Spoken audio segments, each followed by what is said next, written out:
Can everybody hear me properly? Yep, we do. Okay. Thank you, Justin. Thank you, Costa Raki. It's nice to be here again with you. And it will be a very interesting talk, and I'm really looking forward to it.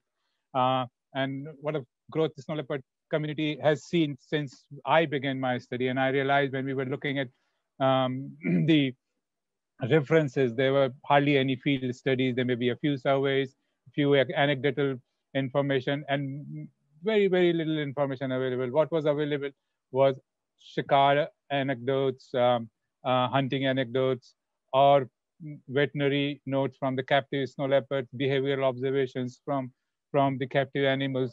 And actually, the conservation scene started, the movement started from those people who worked on the captive animals, looked at the behavior, and the snow leopard, and the captive community was struggling to breed snow leopards, and that's why they were doing some studies. It's nice to see uh, Kathleen and the Snow Leopard Trust came into being and then promoted the field studies, and the conservation started from there. And we were lucky that we were there at the right time, and we got involved in this. And now, in just about 3 decades, we have a study which is looking into the number of studies being done, where the lacuna are, what kind of studies we have done, what kind of. It's a fantastic. I'm looking forward to it. And it's my pleasure to introduce Dr. Rishi Sharma. Um, Unfortunately, I have not had the pleasure of working with him. He came into the snow leopard scene by the time I has moved on from there to tigers, and he came into snow leopard from tigers to snow leopard. So we kind of exchanged the fields, and but we did meet, as he reminded me once, um, in Delhi. Um, and he started his career with a master's degree in WII, at Wildlife Ministry of India, and then he continued to work with tigers for several years, and then he moved to Nature Conservation Foundation, and there he took up his study on snow leopards, and looked at um, the ecological abundance, habitat use of snow leopard, um, and it kind of created a baseline data, which is very, very crucial, because unless we have the baseline studies, how we will compare what we have done and what we have achieved. And so it's very crucial milestone his study, as far as the Spiti area is concerned. He had covered over 3,000 square kilometer of area, looking at what the exact title of his study was, a multi-scale study of habitat use and abundance of endangered snow leopard in Spiti. And from there, he had joined WWF and is now leading the snow leopard conservation research program in the entire Indian landscape as far as snow leopard conservation is concerned. And it, during the brief discussion we had, he actually think that there's a possibility we can join hand and work together. So I'm looking forward to it, Rishi.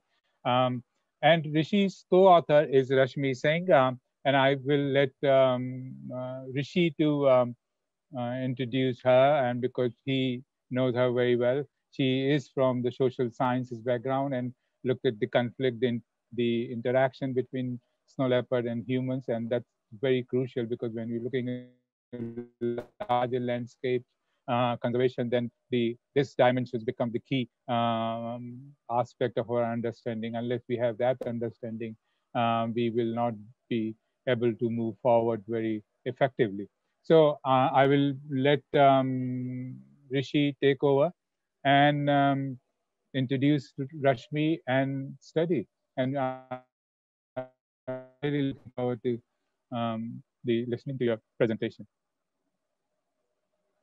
Rishi, you can take over from here. Thank you. Thank you for the kind introduction, Raghu. I'll briefly introduce Rashmi. Rashmi is a PhD scholar at Ambedkar University, Delhi. She is a social scientist and we have been collaborating on the rangeland research on snow leopards for the past 5-6 years now. And I am, of course, a trained ecologist, and Rashmi brings in the much needed social science perspective into the snow leopard research that we do.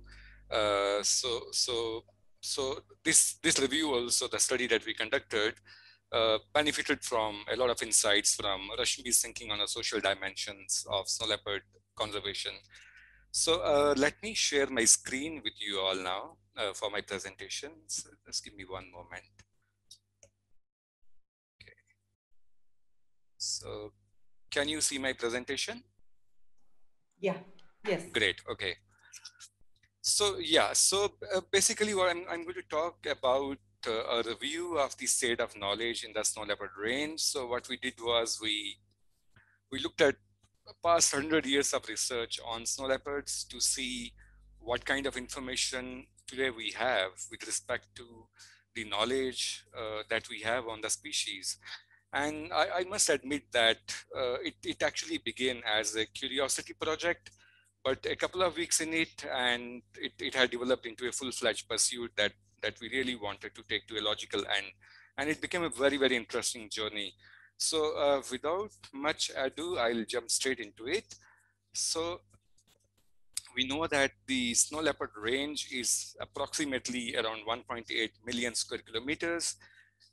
But snow leopards are not living at every part of this large range. So indeed, there are patches of suitable habitat across this vast range where snow leopards live in some of the most remote and challenging regions of Central and South Asia. Snow leopards likely always have been rare, and they were rarely seen in the past, and they are rarely seen even today. But despite of that, snow leopards are a very charismatic species. It's a charismatic cat, and it figures very prominently in the culture of pastoral people across its range in the Asian high mountains. But this iconic status that snow leopard has today wasn't always the case. Things were very different in the past. So the most interesting part of this review for us was to actually look at some of the older studies and see what kind of insights, what kind of perspectives those studies brought in. So here on the screen, you can see a publication from the 1921, published in the Journal of Bombay Natural History Society. It says, "The ounce is not a willing captive and feels the heat of confinement. Beautiful it certainly is, but it is the most destructive game killer and should be classed a vermin." So this is from a publication in the 1920s, and we know that snow leopards were treated as one of the game animals at that point of time. And I think it'll be very interesting to go down the proverbial rabbit hole and really examine how the narratives about snow leopards from being a game killer and a vermin to the icon of High Asia changed over all these decades. What brought that change in?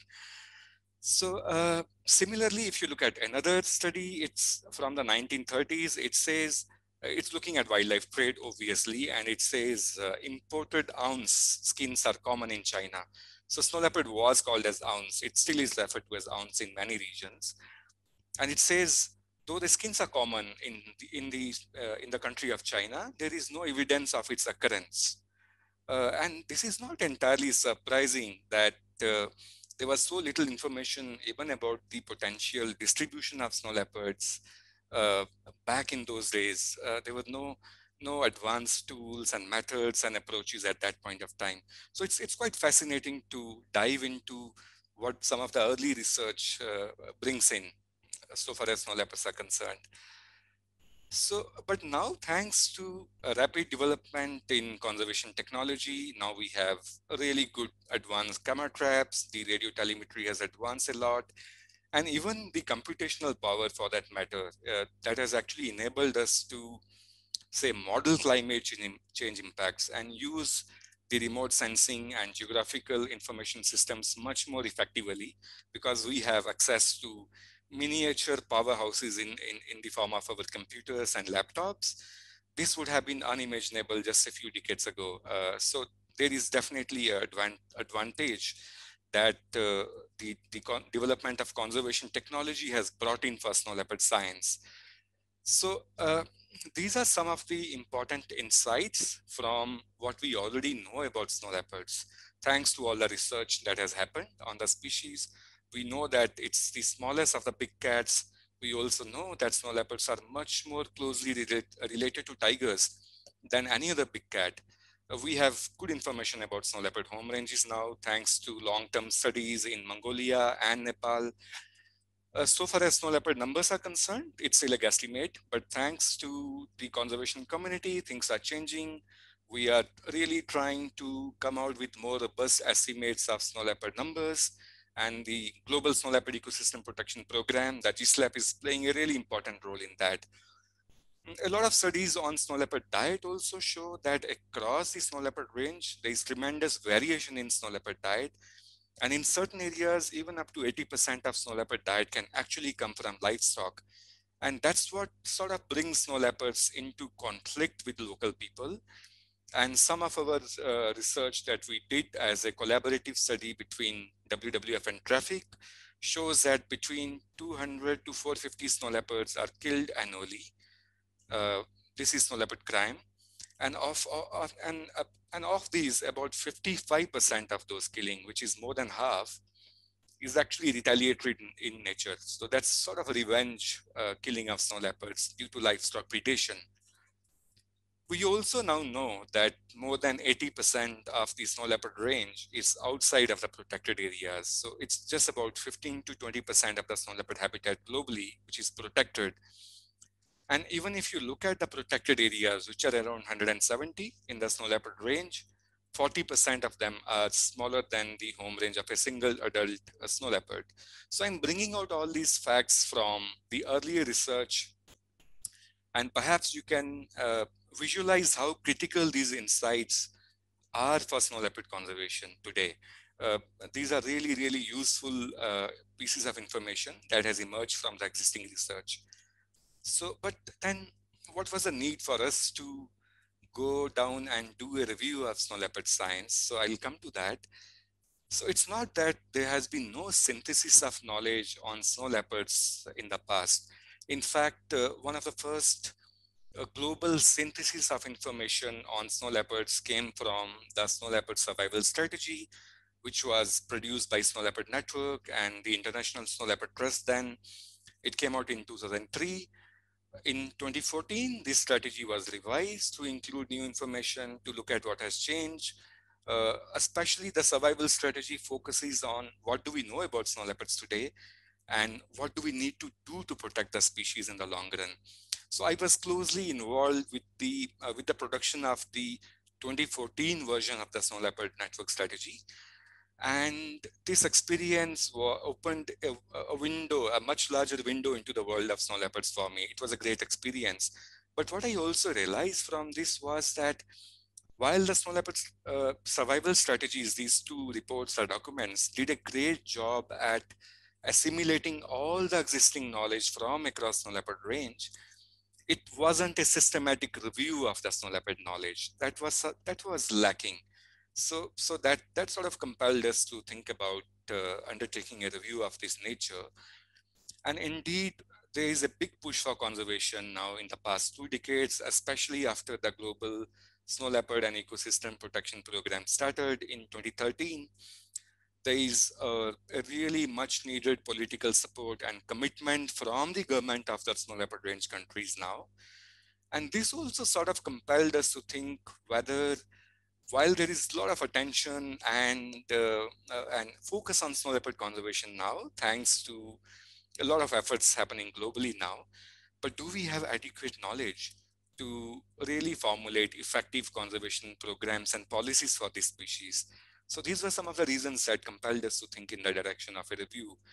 And this is what we did. We systematically reviewed all the published snow leopard research from 1904 to 2020, primarily to examine the trends in the snow leopard research, to actually map all the research that has happened on the species on the global distribution map and see where you find much of the snow leopard research happening, which are the regions that remain poorly covered, and and more importantly, we wanted to identify any crucial gaps in the research that could be hampering snow leopard conservation planning.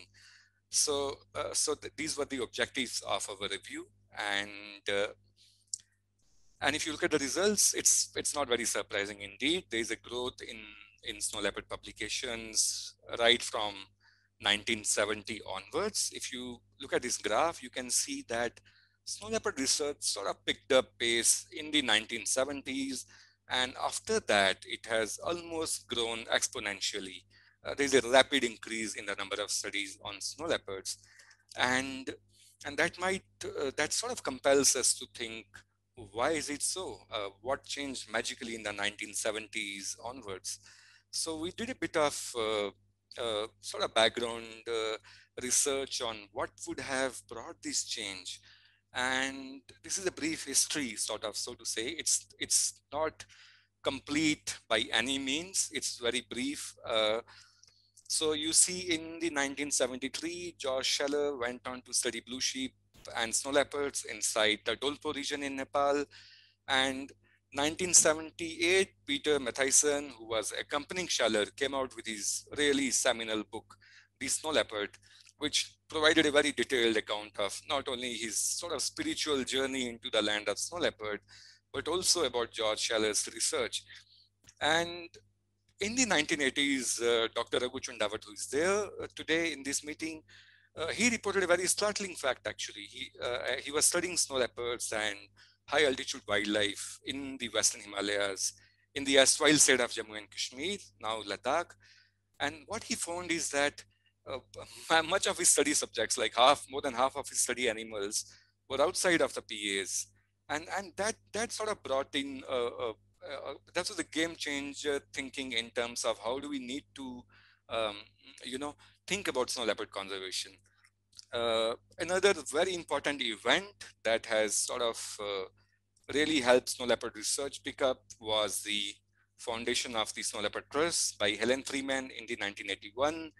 Similarly, in the 1982, the first radio telemetry studies on snow leopards started by Dr. Rodney Jackson, who got a Rolex Award, and he went to study snow leopards again in Nepal. In the 1990s, Dr. Yashvir Bhatnagar was studying snow leopards and its wild ungulate prey species in Spiti Valley. And he started grappling about the problem of how to do conservation in multi-use landscapes where you have small little protected areas, but you also have large swaths of land outside of PAs, which communities are dependent on either for agriculture or for livestock rearing. So what do you do with that kind of a situation? And his thinking on these issues actually formed the foundation of the National Project Snow Leopard in the country.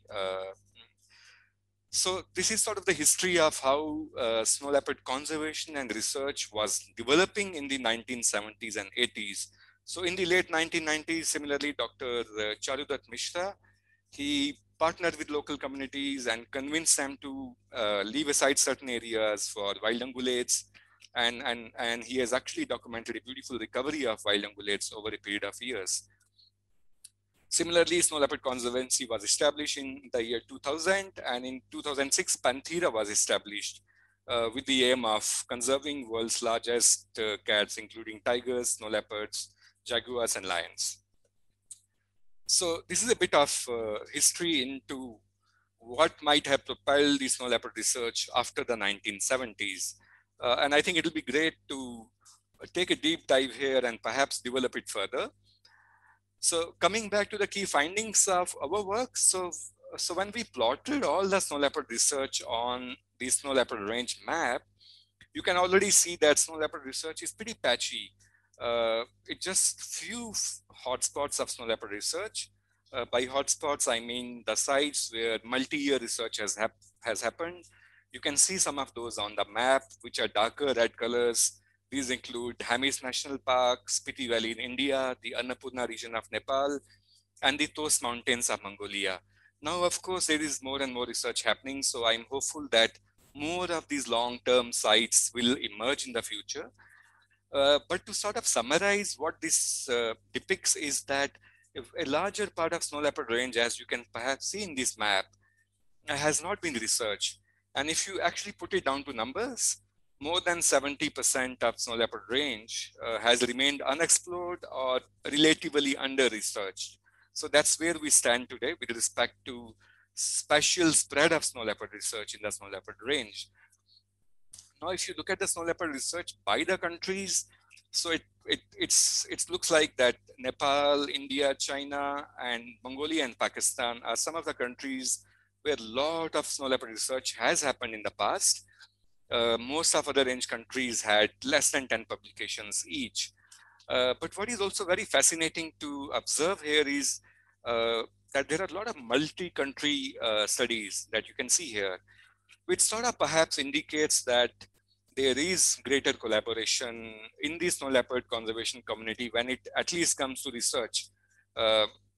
I'm not sure how well it translates to transboundary conservation actions, but so far as research is concerned, definitely there is more multi-country transboundary research happening on snow leopards. So if you sort of break this research down into broader thematic areas of snow leopard research, perhaps not very surprising that ecological research is the dominant research when it comes to the snow leopard science and knowledge, followed by research on human-wildlife conflicts, some amount of social science research, which is research into human dimensions of snow leopard conservation. But what you will also note here is that many of other important thematic areas, such as issues of direct threats to snow leopards and wild ungulates, conservation plans and policies, and issues of rangeland systems, and even the important issue of climate change, they haven't actually received as much attention as you might expect these issues to receive, given their importance for snow leopard conservation. So, so these are some of the gaps that we started observing as we started plotting all our data from this review. So we also sort of, because ecological research seemed the predominant form of research, we also broke it down into several categories to see what is it within the ecological research which is getting a lot of attention from researchers and the snow leopard community. And you would be surprised to see that survey and monitoring efforts, or the survey and monitoring work, is the predominant form of snow leopard research. And it's even more surprising that despite so much of focus on distribution surveys for snow leopards, on population abundance estimation of snow leopards and their wild ungulate prey, both the areas of snow leopard knowledge here, the distribution of snow leopards as well as snow leopard abundance, remains poorly understood even today.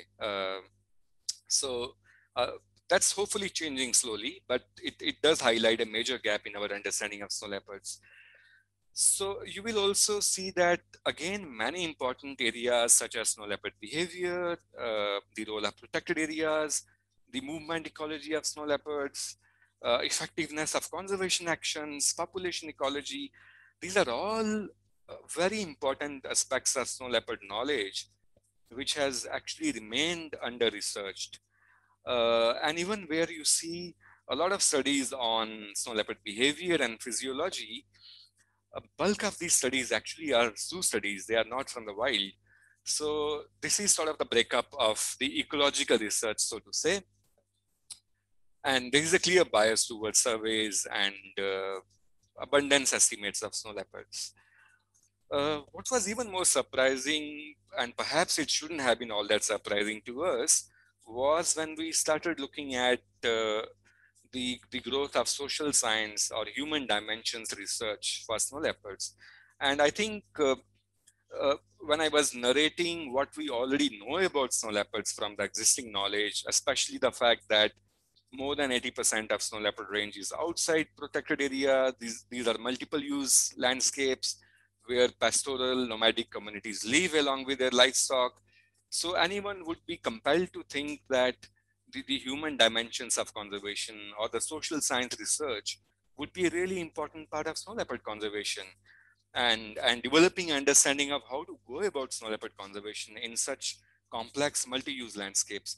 But that's clearly not the case. So while snow leopard research picked up in the 1970s and has grown exponentially since then, and as you saw in the previous slide, it still is biased towards snow leopard surveys and abundance estimates.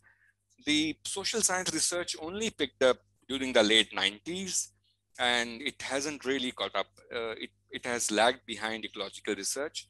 And this is another area of concern that sort of came out of this review, which I wanted to highlight.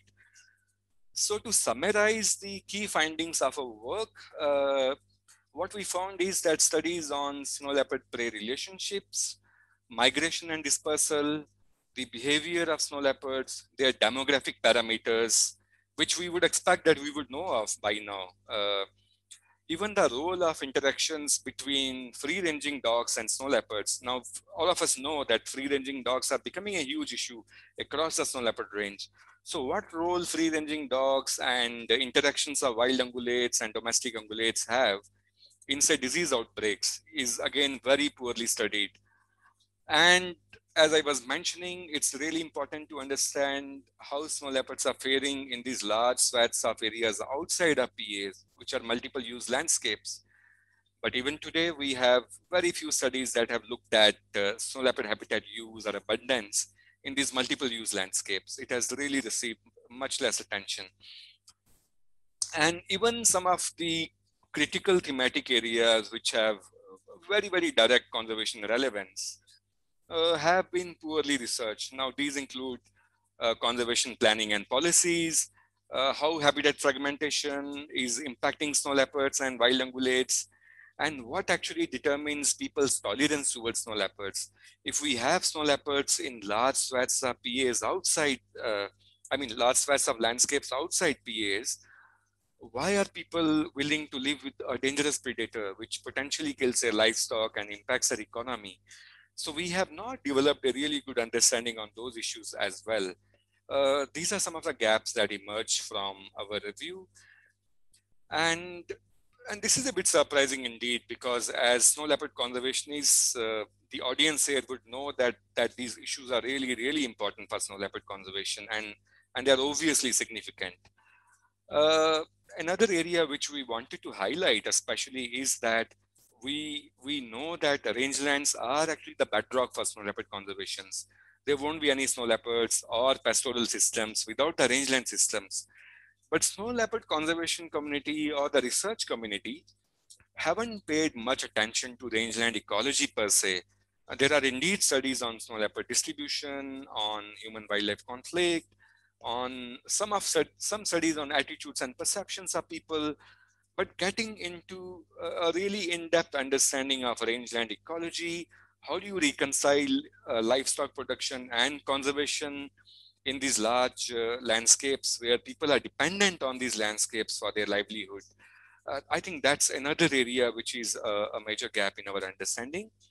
And as I mentioned earlier, slow growth of human dimensions of snow leopard research is a big lacuna that we have currently. Also, what came across as very important to us during this review, and this is, I'm not going to say this is unique to the world of snow leopards. This is a case by and large across the conservation sector, which is that we have very few studies that explicitly evaluate the effectiveness of conservation interventions. And this is a case, this is true even in the case of snow leopards.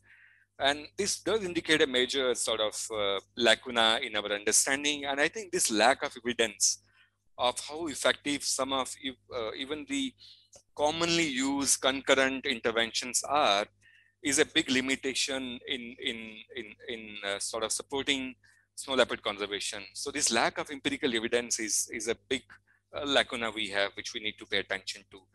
And I think if you expand it further, you will also see it's true for monitoring and evaluation in general. So that remains a lacuna. We didn't look into that aspect particularly. So what we sort of propose from our review of the state of snow leopard knowledge is that the snow leopard conservation and research community needs to pay much greater attention to empirical evaluation of effectiveness of conservation actions. we need to really establish robust methods and protocols and monitoring systems for snow leopards and wild ungulate species, at least in priority landscapes. And I think GSLAP provides a great forum and opportunity to do that. And if we don't take advantage of this opportunity, I think it'll be a really missed opportunity for the conservation community. There are about 24 GSLAP landscapes. And I think if we could establish robust monitoring in some of these landscapes, that will be fantastic. Long-term data on snow leopard abundance, their densities, the wild ungulate species, the other indicators of habitat quality, climate change. I think that will help us develop a really good understanding of what's going on with snow leopards and what we need to do for effective conservation. And as I mentioned earlier, we really need to think about integrating more of social science research into snow leopard conservation. And it's pretty clear, it's pretty obvious that for a species like snow leopard, you really need to understand the human dimension much, much better than we do today. And today we are living right in the middle of a pandemic, and I think all of us know how important it is to understand the issues of disease, the zoonotics, and how these diseases are transferred from domestic to wild and wild to domestic. Now, this is another area of science and research where we are really lagging behind. So far as snow leopards are concerned, we have very poor understanding on these issues. And I think we need to really pay attention to this now. Another issue is spatial ecology of snow leopards, which have been poorly researched. So we don't know what is driving snow leopard abundance, snow leopard densities, snow leopard habitat use in multiple use landscapes. What are the push and pull factors? Which factors are positively influencing snow leopards? Which factors have a negative influence on snow leopard distribution and abundance in these mixed kind of heterogeneous environments? I think we really need to pay attention to that. I'm not saying that no research has happened. It has happened, but it remains a major gap that we really need to address. Similarly, despite the obvious importance of climate change and how it's going to impact not only snow leopard and its habitat, but also the people living out there, also the water security of people in across Asia, because obviously the snow leopard habitats are the sort of water towers of Asia. So how climate change is going to impact snow leopard habitat and people and even downstream communities is something we really need to understand better. And last but not the least, I think we would do better to pay much more attention to rangeland ecology than we currently have, because I think snow leopard conservation and livelihood of people, and even reconciling both the livestock production, people's livelihood, and snow leopard conservation depends on our really good understanding of rangeland systems and rangeland ecology. And I think we should definitely pay more attention to it. So these are sort of 7 fundamental points that we came out with in terms of what we could potentially do to change the scenario of gaps and have much better understanding of snow leopard science for more effective conservation. So one of the limitations that I wanted to mention is that this review focuses on English language journal publications. I'm sure there's fantastic information out there in Chinese language publications, in Russian, which is missing from this review. And I know for a fact that there are many publications and journals in both the languages, and there's a depth of information lying out there. And perhaps it will be great if at some point in future, Snow Leopard Network and us or anyone else could pick this up and do a more thorough review of snow leopard knowledge and science in the range. So that's pretty much what I had to talk about our work, and very happy to take any questions that the audience might have. Thank you so much for listening patiently. Thank you, Rishi. It was fantastic. You think Rashmi has want to say anything, add to it or something like that? Yeah. That there will be enough briefly, maybe. Sure. Thank you, Raghu. This was not planned. I'm just because you said that, if I want to say something. One thing I do want to say, because I know that a lot of people are hearing and this may actually reach them. is while actually looking at the social science part of the research, I realized that it has started only after 1970s. Also given the fact that the narrative around conservation was changing around that time, right? So we were moving from the fortress model to the community sort of understanding. But still in the review, we have seen a lot of research which has still focused on conflict. So one thing, since people are listening here, would be a plea to engage more into the relationships and keep conflict as one of those relationships. Second would be something that I would want to do in my future research with Rishi is to look at rangeland conservation as a whole, where snow leopard, of course, becomes the umbrella species, and take pastoralism and pastoralists and their knowledge on board. So these are the two things, I mean, in terms of what and how can things be done. Also, while my own first idea of PhD was doing a social science research of snow leopards, I realized early that the funding for doing social research exclusively, it's very difficult to find. So these are the 3 points, and I think these are interconnected with the things, how we see the social part really less, and what kind of social research we see, and what more is needed. Thank you. Thank you, Rashmi.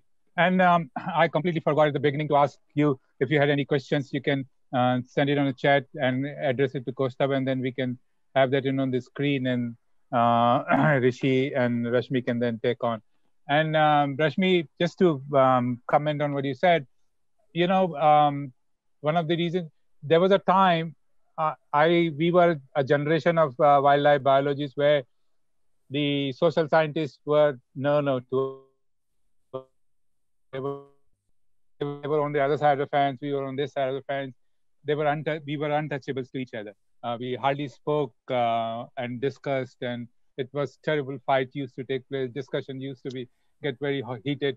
And from our generation, then some changes happen, and it's very, very nice to see people like you coming and becoming part. And it's like now it's just changed completely.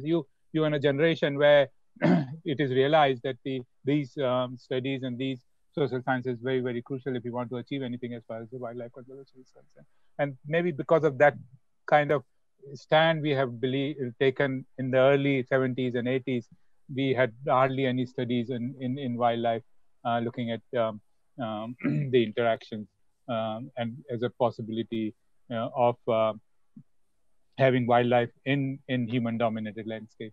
Otherwise, we were all looking at only through protected areas and removing humans from those habitats. So it's a fascinating progress. One more connected thing would be anyone who is interested in bringing social science dimension, right from the design to the writing and analysis part, I'm here. So there are some questions coming up. Yeah. So this is Kaustubh, from Justine. Yeah, just Kaustubh, can you bring it a little down? So the first line I can't read.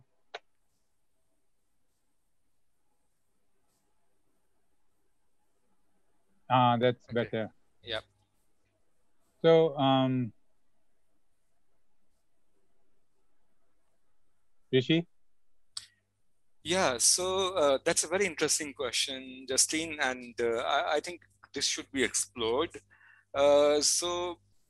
We haven't explored how gender has changed in terms of authors, but yeah, we do increasingly find. So this is based on now sort of my anecdotal understanding, because I clearly haven't analyzed this. So definitely, I think you see more and more women authors now in snow leopard research, which were almost completely missing just about 2 decades ago. You do find more women doing snow leopard research, and even also being lead authors for many of the publications. But it'll be a very interesting analysis to formally do. I agree with you on that. Yeah, and one more point that I can perhaps add is that you also find more and more researchers, primarily from the snow leopard range countries as well now, as lead authors. Earlier, you would mostly find Western researchers as the lead authors of snow leopard work. But now you have authors from range countries like Pakistan, Nepal, Bhutan, China. So that's another change that you can perhaps see, observe as you look at the snow leopard publications. So there's a question from Tanuj. We're asking how you categorize them in different categories. Yeah, so very few, in fact, Tanuj. There are very few multidisciplinary studies on snow leopards, in fact, and that's one of the lacunas that we came across with this review. And we did not bin, because there are so few of them, these sort of social science-oriented studies, there's no scope of binning them into further categories. They are so few and far in between. So maybe in future, I think when you have more of social science, human dimensions research happening across a range of aspects of snow leopard conservation, someone could have an opportunity to break it down further to see what is going on there.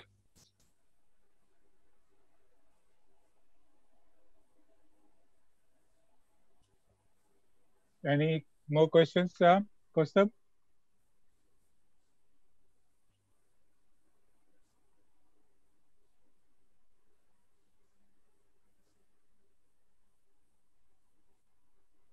I think there's a question from... Can you see it? I'm sorry, it's taking a few seconds to show up. Okay. Are you able to see the question? Yeah, we could see. Rishi, have we come out anything about like vultures? You know, the diclofenac is very fatal. Any studies related to veterinary health program affecting snow leopard?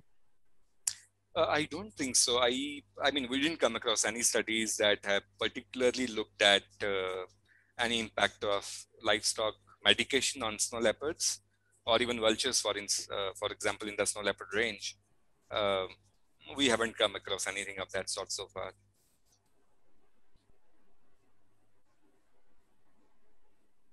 Yeah. Yeah, this is quite interesting, and I have also questions about it. So let's go ahead with this. The 7 areas highlighted for future research are quite broad. Yeah. So we have sort of deliberately kept them broad,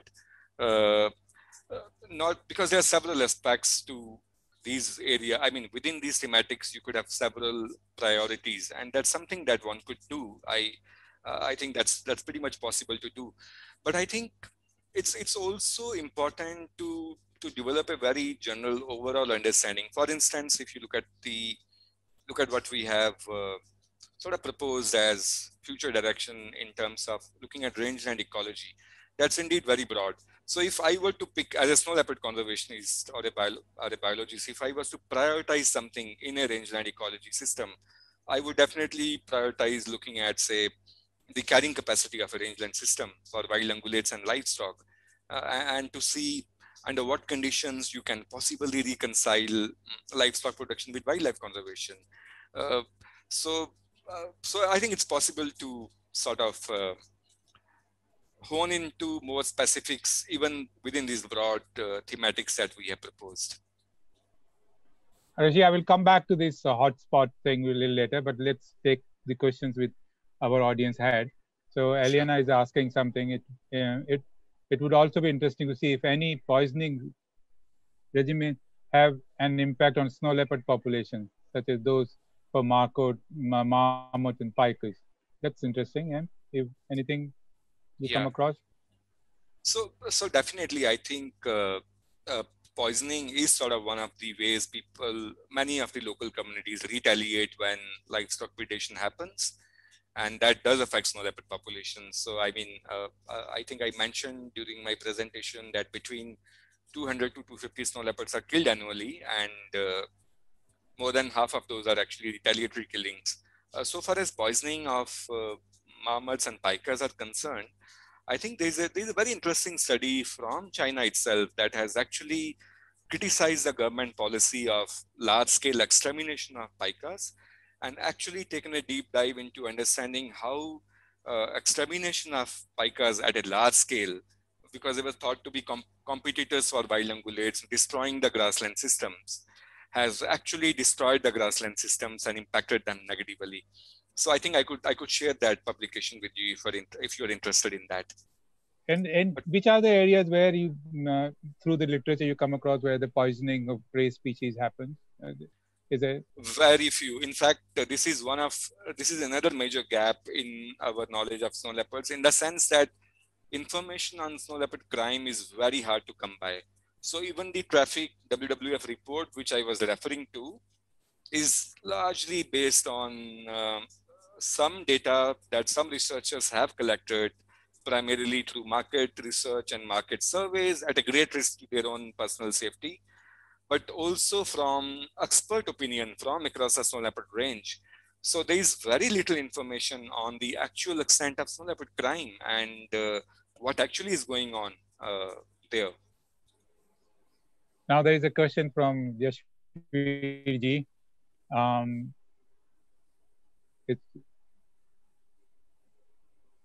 Rashmi, would you like to take that? Sure, I'm just reading the question. Sure.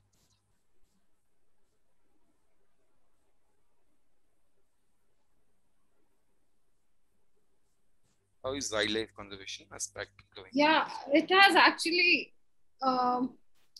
increased a lot.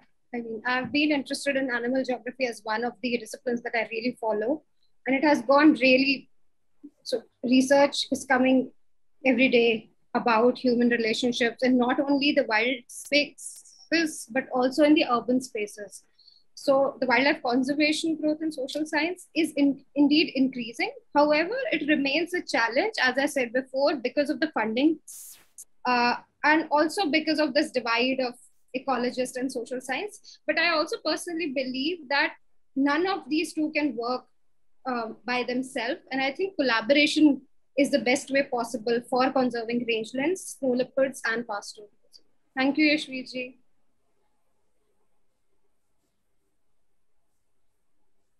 There's another one just popped up.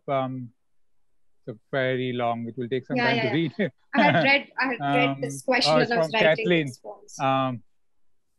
Yeah. So Kathleen, I was just responding to a question in the chat.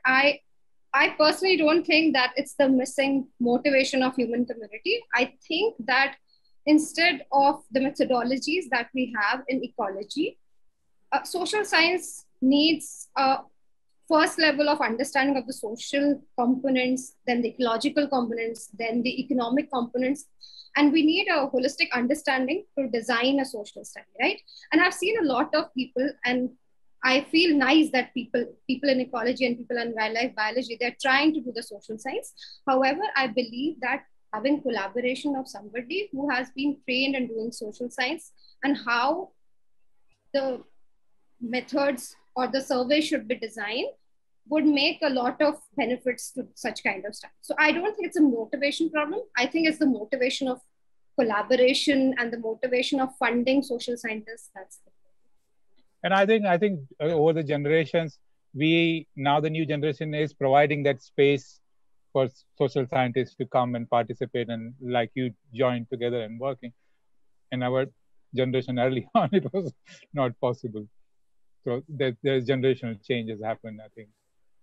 Yeah, I would also agree with you on that, Raghu and Kathleen. I think you made an excellent point. I also agree. I mean, despite being a trained ecologist myself, I have to agree with you that understanding human dimensions or studying humans is much more difficult. I mean, 10 years ago, I would much rather go and install camera traps and estimate snow leopard abundance than talk to people and understand their motivations for snow leopard conservation.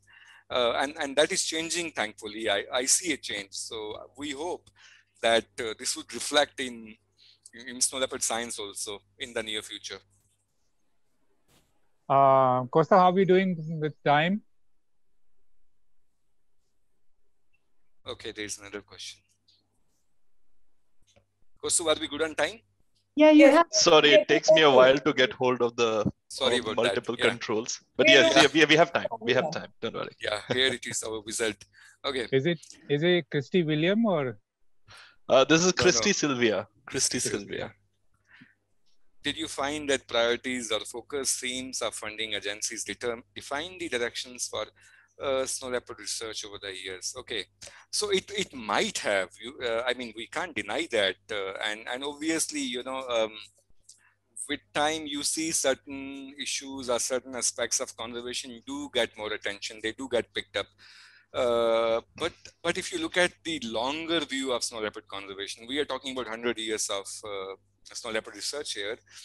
I don't think it would have impacted the sort of snow leopard research so much, because obviously early on, just to know how many snow leopards are there, where they are, must have been such an important priority for conservationists early on in the snow leopard world.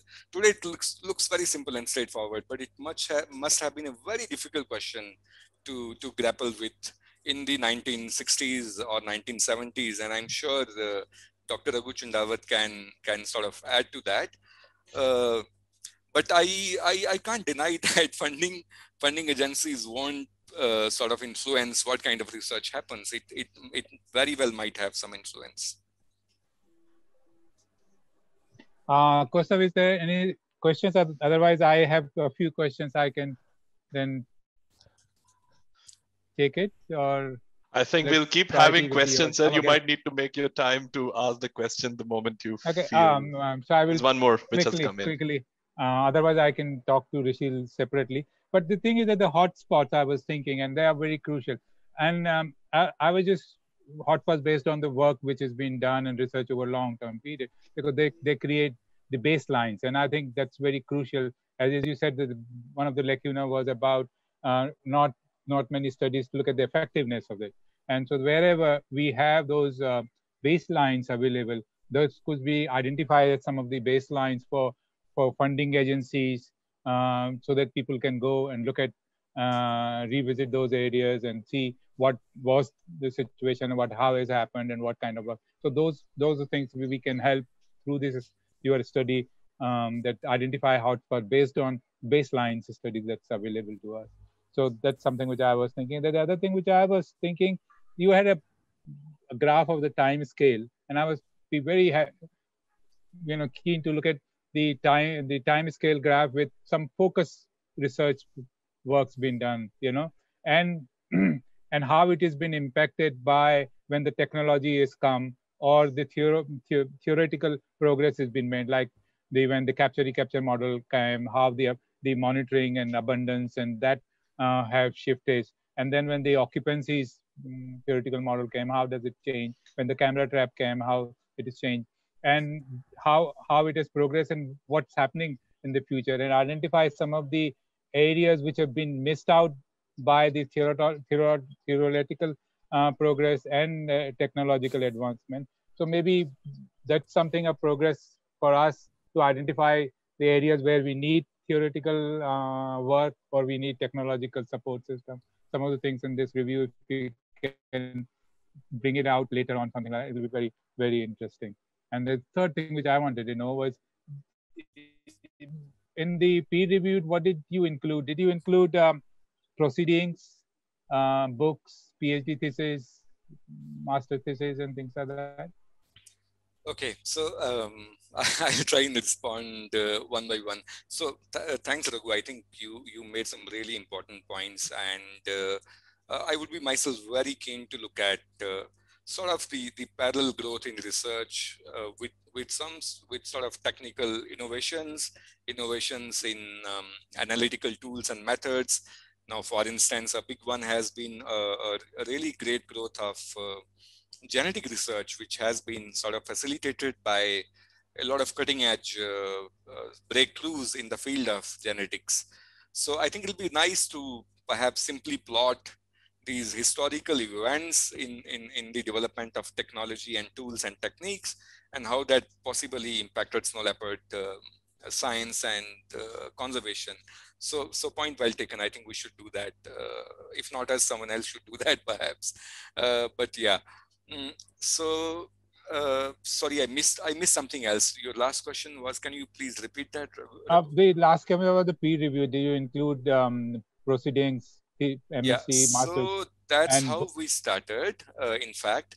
So that's how we started. We looked at every possible study, including PhD publications, proceedings, journal articles, even sort of magazine articles, so to say.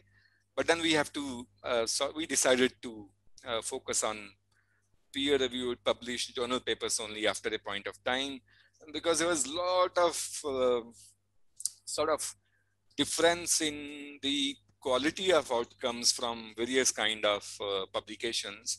And it was becoming very difficult for us to standardize. And I think it will be a valuable thing to do at some point of time in future by anyone else or even us at some point of time, if we could find a time and the enthusiasm to do so. Because as I mentioned earlier, a great amount of knowledge remains locked up in not only non-peer-reviewed publications and grey literature, but also in, say, Russian and Chinese language papers. So if someone could, or even as a collaborative efforts, if we could get together and do that, that'll be fantastic. I think that's one of the, I would say, limitations of our study. We couldn't include all that information. Yeah, and we can discuss this little later in detail and things like that. But there are a few questions now there. So we can take as many possible. I will try to be brief. Okay. Devin is asking about the relationship between the conservationists and how participation of local community has improved, or what's have you come across any trend? Yeah.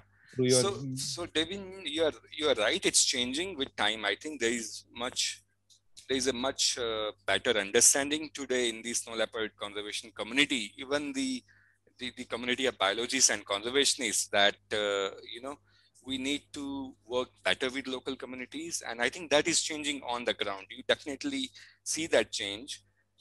More and more researchers, conservationists are partnering with communities, not only in understanding what's going on in the snow leopard habitat, but also sort of what I would call as co-production of knowledge for snow leopard conservation. And I think it's a very positive change that we are seeing on the ground today. So definitely. And then Naresh is asking something. I think we won't touch it. But if you want to say anything on this? So Naresh, I think this IUCN decision has been embroiled in a lot of controversy right from day one. You see arguments for and against it in multiple forums, including popular media, even published journals. I mean, there are papers in Science and Nature for and against it, etc., etc. What worries me rather is that, as snow leopard conservationists, it's our sort of, onus to produce quality information that can influence such kind of decisions. Do we have that level of information today on snow leopards? Unfortunately, the answer is no, from my point of view, and this is my personal opinion. We have so little information on snow leopard abundance. We have so little information on snow leopard demographics.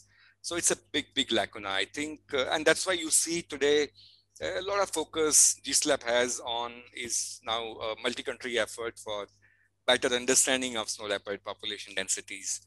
And the broader point I'm making is I think we definitely need to invest in better knowledge for conservation decision making, including big decisions such as IUCN decisions on listing of a species.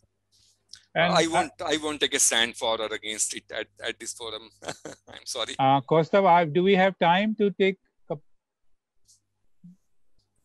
I'll leave that to Rakhi, though we have two more questions after this. Go ahead. Yeah. We have not taken all what is there in the screen. So Arundeep is asking about some in the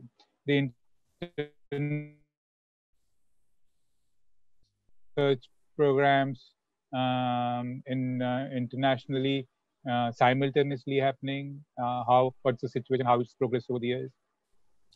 Yeah, so this is very interesting indeed. I think there's a lot of focus on transboundary collaboration and cooperation now. And interestingly, while I agree with you, there is conflict between many of the snow leopard range countries so far as their boundaries, etc. are concerned. But this is what, I mean, snow leopards actually get people talking. Snow leopards get people on the same table. You do find diplomats from India and Pakistan on the same table trying to sort out their differences and see what they can do together to conserve snow leopards and these high mountain ecosystems. So I think this passion of the high mountains and snow leopards is pretty infectious. So I remain pretty hopeful on that note. We will see some positive change. I can add and tell him that it's not like tigers where we fight. Even forget internationally, even within India, we cannot come to an agreement. Snow leopard, with my experience, has all been very, very fantastic collaborations, cooperations. That community is an example of how to take it forward. So definitely, I see a lot of progress have been made there. And there was one question from Justine about myths. I forgot to ask. Gustav, can you put this up? Yeah, so I remember that. So Justine, to answer your question quickly, definitely I think some of the myths have been busted. For instance, one of the myths have been that snow leopards come and kill livestock and then drink their blood, and then they become, then they lose sort of orientation. That's why you find them lying down quietly inside a corral. So those kind of myths have been busted, but I don't know, some of these myths are actually quite interesting. I mean, there's folklore, there are myths. It's a great and intriguing area of knowledge that perhaps we should invest in more in understanding. Yeah. Answering Devin's question. No, I already answered that perhaps. Yeah. Okay. Cooper with 30%. Okay, so I think the funding obviously is a big problem because snow leopards research requires large chunk of funds, especially because these are remote areas, difficult terrain, there are logistic challenges, and I think terrain definitely has a role to play here. And I think Dr. Raghu Chundawat here, Kaustubh, all of us can vouch because we have experience working on multiple carnivores, including tigers and snow leopards. So for me, I can clearly speak that it's the snow leopard research is particularly more challenging given its terrain and the kind of habitat where snow leopards live. That definitely is a roadblock. Narayanji, I think you're absolutely right. And thankfully, snow leopard community is paying a lot of attention to oral traditions and traditional ecological knowledge. In fact, some of our own projects that we are running in the Eastern Himalayas are focusing on blending traditional knowledge with the Western science for conservation planning and action. I hope that answers your question. And Christy, there's one, Rishi, there's one more from Christoph. Is there a possibility that we have taken all of them? Is there a possibility to actively participate in the research or conservation of those big cats? Where could you start? Do you know good places? Yeah, so I think there are a lot of opportunities. The only unfortunate part at the moment is that the pandemic that we are in at the moment has laid waste to all plans for field work and getting into those beautiful places. But there are a lot of opportunities. There's opportunities with like Panthera, Snow Leopard Trust, WWF, even independent researchers. So I think that's definitely an option that one could avail in future. So that's it. I think there are no more questions, and I take this opportunity to thank Rishi and Rashmi. It was a fascinating presentation. We learned so much, even though we knew a little bit about it. There's so much new insight which has come in from this, and I am hoping that this is not the end of it. It will be a work in progress, and as you go on, then you have the ability with WWF to employ some people and make it even enlarge the scope of it. And because these kind of reviews are very, very crucial, because it will give you directions where we should go, what we have done so far, what is the learning. So I'm really think that this is some study. It doesn't end here, and it will carry on. And I'm glad that you have taken that and made good use of your COVID lockdowns. So thank you very much. It has been fascinating. Thank you. Thank you so much.